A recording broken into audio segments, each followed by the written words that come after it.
but perhaps even more significantly, our own capacity as individuals to practice those principles.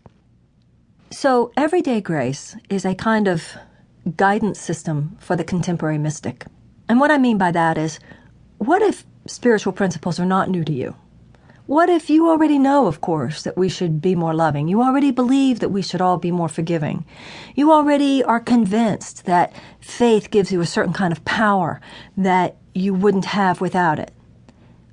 What if you already know that? What then? Because it seems to me in my own life that I get messed up, sometimes not on the huge issues in life, but on the seemingly little ones.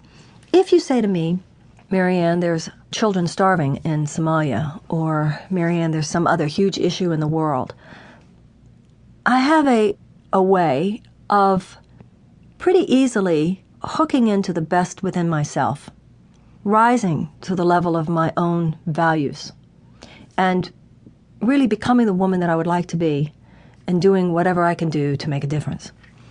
But I also find that I fall apart in my spiritual efforts over seemingly tiny things. Let's say someone comes to me and says, you know that favorite sweater I took to the dry cleaners? Well, I thought I took it to the dry cleaners, but the dry cleaners says that they don't have it. And so I'm sorry because, I thought I took it, but it's nowhere in the house and the dry cleaner says they don't have it. That kind of thing, I'll notice, can drive me nuts. I'll become wild inside myself. What do you mean? It's either at the house or it's at the dry cleaners, and how can you be so casual about the fact that you can't find it? So I think to myself, well, now, why is it that children starving and associated tragedies can hook you into a place of serenity and power, and small, ultimately meaningless issues can so knock you off your center?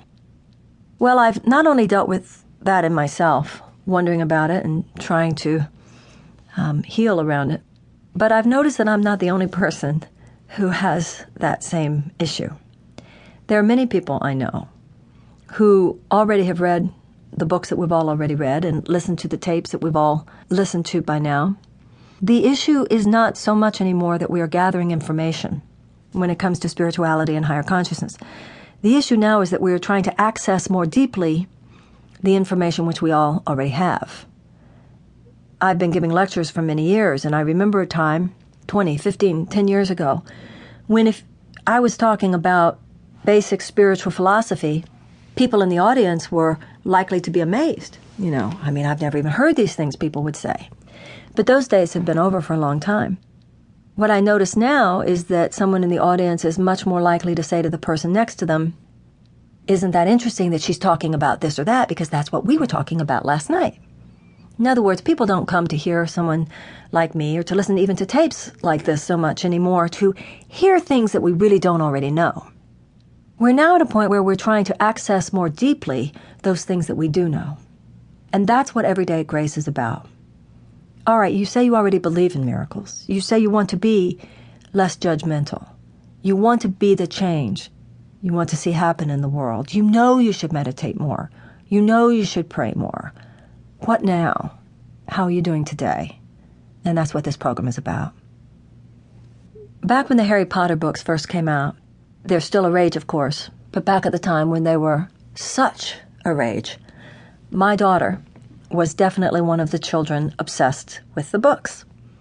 She lived in those books. And I remember her saying to me one day, Mommy, the only time I'm really happy is when I'm reading Harry Potter. And as a mother, of course, I was heartbroken, practically, hearing her say that.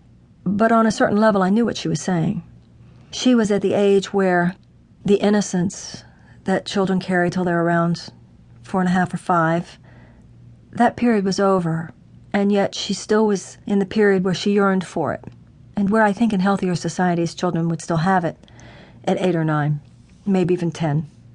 For American children, certainly by 8 or so, the material world has taken primacy in their experience.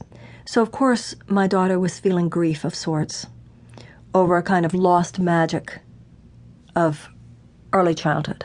And I think that the millions of children, and also adults as well, who have been so obsessed with the Harry Potter books, are finding in those books a return to that lost magic.